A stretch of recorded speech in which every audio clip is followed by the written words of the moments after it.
বর্ধমানে বিজেপি ও তৃণমূলের প্রচারে উত্তেজনা। ঘটনাস্থলে বর্ধমান থানার পুলিশ ও কেন্দ্রীয় বাহিনী। বর্ধমানে বিজেপি ও তৃণমূলের প্রচার ঘিরে ব্যাপক উত্তেজনার পরিস্থিতি তৈরি হয়। রবিবার সন্ধ্যায় বর্ধমান শহরের 21 নম্বর ওয়ার্ডের ঘটনা। বর্ধমান দক্ষিণে বিজেপি প্রার্থী মৌমিতা বিশ্বাস মিশ্র জানিয়েছেন তিনি কর্মী সমর্থকদের নিয়ে মন্দিরে পুজো দিতে যাচ্ছিলেন। সেই সময় তৃণমূল কর্মী সমর্থকেরা হাতে লাঠি নিয়ে মন্দিরে ঢুকতে বাধা দেয়। তারা মদ্যপ অবস্থায় ছিল বলে জানিয়েছেন তিনি। পাশাপাশি তিনি অভিযোগ করেন তার সঙ্গে থাকা বাদ্যযন্ত্র বাজানোতেও বাধা দেয় তৃণমূলের লোকেরা। ঘটনাকে কেন্দ্র করে দুপক্ষের মধ্যে তুমুল বচসা। প্রতিবাদে রাস্তায় বসে পড়ে বিজেপি কর্মী সমর্থকেরা প্রতিবাদ জানাতে থাকেন। ঘটনাস্থলে যায় পুলিশ এবং কেন্দ্রীয় বাহিনী। তীব্র উত্তেজনা তৈরি হলে ঘটনাস্থলে ছুটে যান 21 নম্বর ওয়ার্ডের তৃণমূলের কাউন্সিলর শ্যামাপ্রসাদ ব্যানার্জি। আমাদের যারা স্থানীয় ছেলে, যারা আমাদের দলের কর্মী, তারা এখানে একত্রিতভাবে ছিল। এমতো অবস্থায় বিজেপির যিনি প্রার্থী আছেন তিনি তার দলীয় সমর্থকদের নিয়ে এখানে একটি মন্দিরে পুজো দিতে আসার পরিকল্পনায় তার যে কর্মসূচি সেটা পালন করতে এসেছিলেন। তখন দুপক্ষের সমর্থকদের একটা স্লোগান, পাল্টা স্লোগান, একটা উত্তেজনা তৈরি হয়।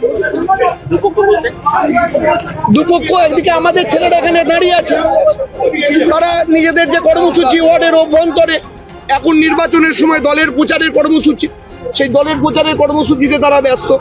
আবার আরেকদিকে বিরোধী রাজনৈতিক দল হিসেবে বিজেপি, তাদের প্রার্থী সেও এখানে এই ওয়ার্ডের অভ্যন্তরে একটি তার কর্মসূচিতে এসেছে। এবং এমতো অবস্থায় দুটি দলের সমর্থকদের মধ্যে একটা উত্তেজনা তৈরি হয়। আমি উত্তেজনার খবর পেয়ে আমি অপস্থলে আসি। আসার পর আমরা দেখি, আমি আমাদের যারা ছেলে আছে তাদেরকে আমরা বলি যে আমাদের এখানে একটা ডেমোক্রেটিক পেস রয়েছে, এখানে আমরা বিরুদ্ধ রাজনৈতিক দলের সমস্ত প্রার্থীদের প্রচারের একটা সুযোগ আমাদের রাজ্যের মামাটি মানুষের সরকারের নেত্রী মুখ্যমন্ত্রী মমতা বন্দ্যোপাধ্যায় দিয়েছেন। এই গণতান্ত্রিক পরিসরে তারা তাদের প্রচার করুক, আমরাও আমাদের প্রচার করব। আমি আমাদের দলের ছেলেদেরকে শান্ত করে এখান থেকে পাঠিয়ে দিই। কিন্তু এমতো অবস্থায় আমরা দেখি বিরোধী রাজনৈতিক দলের যে সকল সমর্থকরা ছিল তারা আমাকে দেখে কিছু কটূক্তি করেন। যদিও যিনি প্রার্থী ছিলেন তার সঙ্গে আমার কথাবার্তা হচ্ছিল, আমি তাকে বলেছিলাম আপনি নিশ্চিন্তে আমাদের এলাকায় প্রচার করুন, আপনার যদি কোনো জায়গায় কোনো সমস্যা হয় আমি দায়িত্ব নিয়ে দাঁড়িয়ে রয়েছি, আপনি প্রচারটা করুন। তো তারপরে প্রশাসন থেকে আরও পুলিশ বাহিনী আসে, তারা আমাদের এই যে পরিস্থিতি, এই পরিস্থিতি সামাল দেওয়ার চেষ্টা করেন। আমরা প্রশাসনের কাছে জানাতে চাই যে যদি কোনো রাজনৈতিক দলের এই নির্বাচনের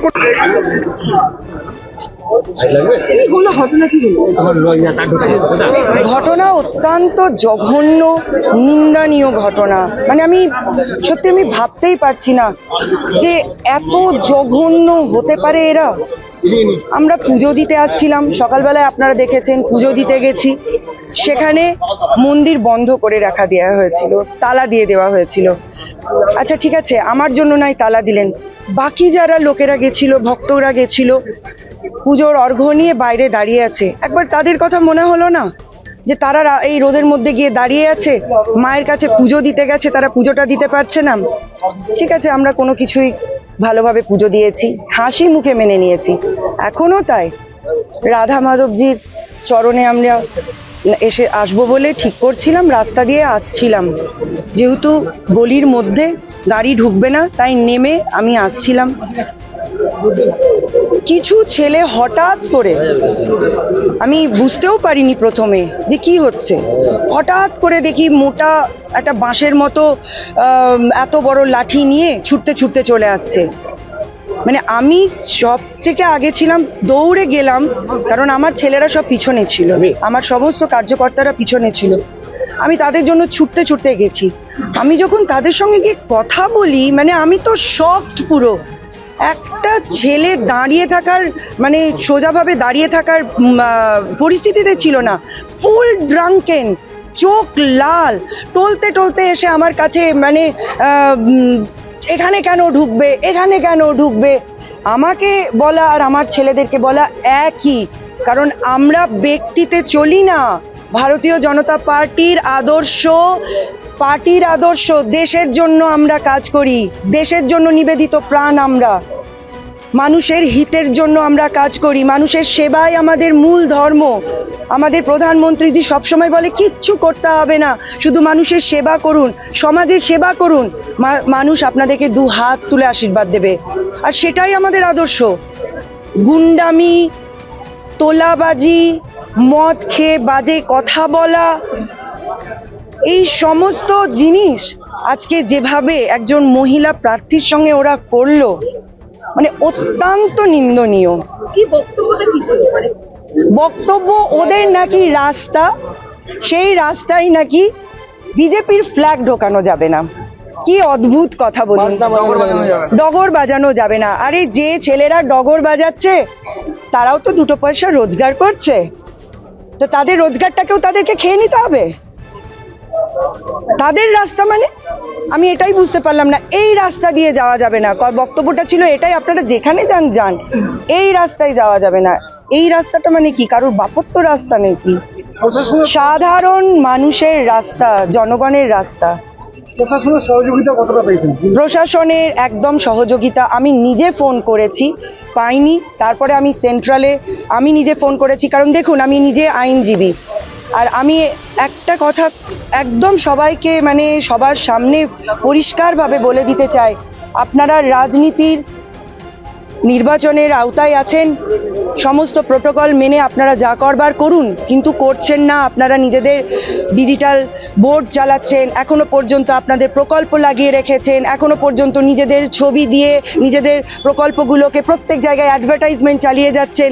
বারবার রিকোয়েস্ট করছি, আবার রিকোয়েস্ট করছি যে দেখুন কোনো রকম ঝামেলা করবেন না, এই মদ্যপ অবস্থায় ছেলেদের সঙ্গে মারাপিট করবেন না, কিন্তু তারা সেই জায়গাটাতেই আসছে।